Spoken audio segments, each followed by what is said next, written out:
Let's be honest. Life's hard sometimes. We get discouraged, struggle in our faith, and it's easy to feel alone. Despite how you might feel sometimes, know that God's got your back. And so do we. Vision's prayer line team are ready to pray for whatever you're going through. Text your prayer request to 0401 132 888 and we will be praying for you. Or click prayerline at vision.org.au. That's 0401 132 888 or vision.org.au. It's another way Vision is helping you look to God daily. A biblical perspective on life, culture and current events. This is 2020 on Vision. Well, especially for Tasmanian listeners, you'll know that your state election is coming up on the 23rd of March. A general election for the House of Assembly, and of course Tasmania has 5 divisions: Bass, Braddon, Clark, Franklin and Lyons. And for each division, 7 members this time will be elected to serve a term of office up to 4 years. Well, let's get some insight into a way that as a Christian believer, you can get your own understanding of what's going on and where the churches fit, what the Christian ethics are that are being applied to some of the policies being talked about in the lead up to the election. Mike Southon is Executive Director of the organisation called Freedom for Faith. They're planning to support churches running candidate forums in Tasmania. Mike, a special welcome back to 2020. Thanks for having me. Hey, Mike, so far as the issues, I mean, some might be saying, what's the big deal here? There must be some pretty big issues in Tasmania that voters will be up against and casting their ballots on the 23rd of March. What are the biggest things that are that are front of mind for Christians? In every state election, there's always some interesting things to talk about. And particularly in Tasmania at the moment, housing affordability, as it is across the entire country, is a big issue. And so in poker machine reform is always an ongoing conversation in Tasmania. From a more particularly Christian focus, we want to make sure that faith-based organisations can continue to live out their mission, employ people who agree with their faith and operate according to their faith. And there is an ongoing conversation about conversion therapy and what legislation will work best in Tasmania. And of course, some of those issues that we talk about in various other states, they're really front and centre on the agenda for discussion and for legislation in Tasmania. And for Christian parents who've been hearing about these things happening in Victoria or in the ACT, Tassie is also in the firing line to take away some of those rights that we've come to expect. These things make this election pretty important, don't they? Oh, absolutely. Particularly around the religious freedom issues, it's important to be encouraging our major parties and the minor parties in Tasmania to be actually thinking through what are the implications of some of the things they're suggesting, and how can they protect religious freedom and protect families and parents being able to talk to their kids, all those sorts of things that we hold dear. It was a snap election that's been called, and so for organisations like yours, Freedom for Faith, and you're there talking about the Christian issues surrounding a bunch of things that are going to potentially change the landscape of the way Tasmania even functions when you talk about how important those things are. It was a snap election, so there's not a lot of time to make preparation here. You're partnering with a number of churches to get these candidate forums up. Yes, we're working with the heads of the major denominations so that we have one forum in each location and then inviting all the churches, all the Christians to come and listen. It also makes it easier for the politicians. They only have to turn up once and answer the questions once. We've been working with Anglican, Catholic, Baptist, Presbyterian, ACC, you name it, and helping them to find the right church, helping them to come up with a model of how you run a candidate forum. And as you said, it's only been 2 weeks since the election's been called, so we've been trying to do it at a bit of a rush. So you'll have church leaders running these forums, you'll have candidates arriving, and church leaders will be asking the questions. Is that the way it works? Yeah, so there will be a couple of set questions that are being written by heads of churches, and there's going to be and given to the candidates ahead of time, so they know what they're going to be asked and they can answer. And then the second half of each forum will be questions from the floor, and giving the people who are just turning up a chance to ask their own questions. And of course, candidates who are there on stage and they've been courageous enough to turn up. In fact, they're privileged to be able to sit before an audience, because candidates sometimes struggle to get an audience. So they're sitting in front of that audience and they're being asked the questions.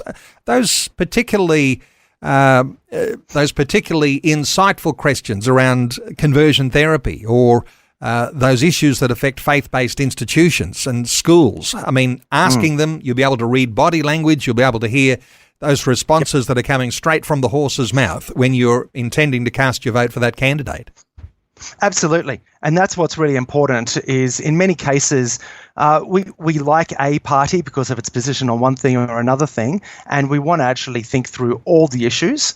And we want to see what candidates really think about us.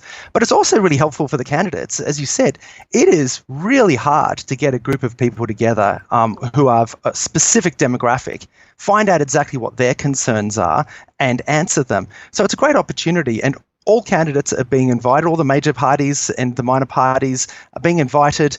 And it gives them an opportunity to go, oh, okay, this is what you're worried about. Oh, okay, I can respond to that. I can give you an answer to that. And of course, it's quite clear when they can't give you an answer, or whether there's an ignorant response that they didn't even know that was a serious thing that Christians in the community were thinking about. Yes.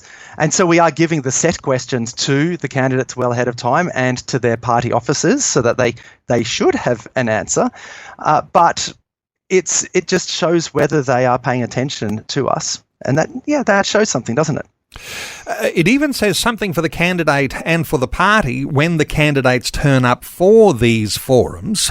Sometimes candidates or parties don't turn up. That speaks a loud message too, doesn't it? It does. And we've been sending out invitations. I've seen churches sending out invitations over the past day, and there's been some good response so far from possibly parties you wouldn't expect to be keen to turn up, who want to front up and talk to us. So that's encouraging too. So there's 5 divisions in Tasmania: Bass, Braddon, Clark, Franklin and Lyons. I mentioned those earlier. Most of those are going to be easily accessible, but hey, there's a little bit of an issue with the Braddon electorate. How does that work? There's a couple of electorates that are very funny shaped. Braddon spreads quite a lot over the state, as does Lyons, and Franklin is frankly an odd shape as well. So each of these events, we are planning to either have them live streamed or recorded, preferably live streamed, so that you can watch it, or if it's recorded, you can see it the next day on the website. All of this information is available on the website, which is easy to remember, meetyourcandidates.org.au. I know there'll be a lot of listeners who are thrilled to hear that you're working with the major denominations. Which ones are actually a part of what you're doing with Freedom for Faith? The group is expanding every time I talk to another denomination, but I have been talking with Anglican and Catholic, Baptist, Presbyterian, ACC, Hillsong, Seventh-day Adventist. I suspect I've forgotten one or two, but we are growing every day, and every denomination is keen to be part of this, because this is an opportunity for us to speak as the combined Christian church and say, these are things that we're worried about. The denominational differences don't make a difference. How significant is it, Mike, that you're going to be using local churches here for these Meet the Candidate forums? Because, you could go to a neutral venue, but there's something about being in a church that speaks about the Christian community, that speaks about a stake in the ground, and there's a history that goes along with those churches planted where they were. How significant is it, do you think, having these in churches? I think it's very significant. The church is a local thing. It is people coming together every Saturday, every Sunday, meeting together. It's an important idea that politicians want to meet people who are in their electorate, and these are the Christians of your electorate, and we know it because they meet every Sunday in a church in your electorate. So the locationness, the locality of the Christians, of the church, is a really important political reality too. And it makes it just a really powerful way for us to speak to MPs, saying, this is us, come to our house, come talk to us, it's going to be friendly, it's going to be kind, we're loving people, have a shot. And just quickly on the Tasmanian situation, because they're increasing the number of representatives in this coming snap state election. What sort of opportunity does that offer for Christians making views known ahead of this election with those candidates?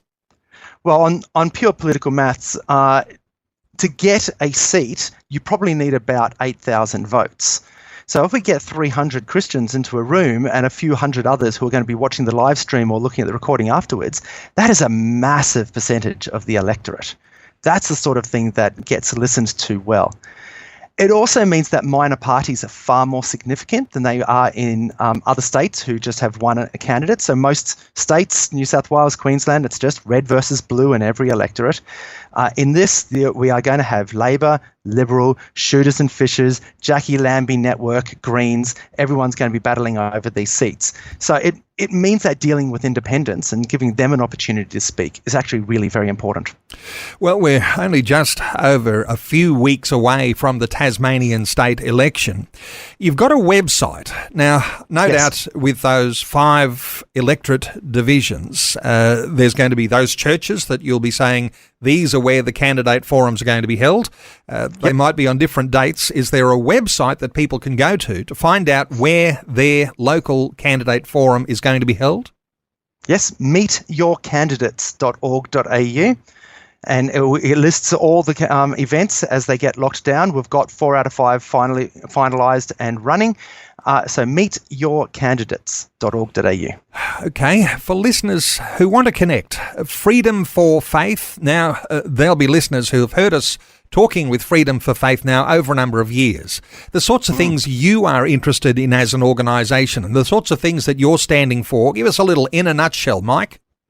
We exist to protect religious freedom in Australia and to help churches to advocate for themselves on their religious freedom as well. So we love resourcing and enabling churches. All right. Activating the church to defend religious freedom. There's legal thinking and resources available at the website for freedomforfaith.org.au. But for that one, you might be interested in where the Meet Your Candidate Forum is going to be held in your electorate in Tasmania.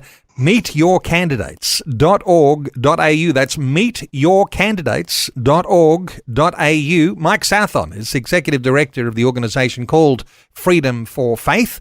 Mike, thanks so much for a great update today on 2020. Thanks, Neil. Thanks for taking time to listen to this audio on demand from Vision Christian Media. To find out more about us, go to vision.org.au.